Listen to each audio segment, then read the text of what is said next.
So we have got a BT40 holder and end mill of 16 dia. We're going to set this at under 3 microns. So this is a Haimer power clamp Shrinkfit machine. This is the heating coil. Being heated.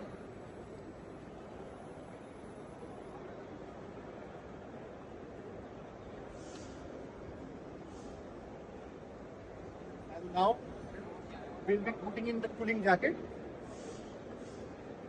And under 40 seconds, the tool is ready with under 3 microns runout. Anybody can set the tool. You don't need an experienced person to set the tool. That's Haimer power clamp. Easy and simplified and accurate and the best.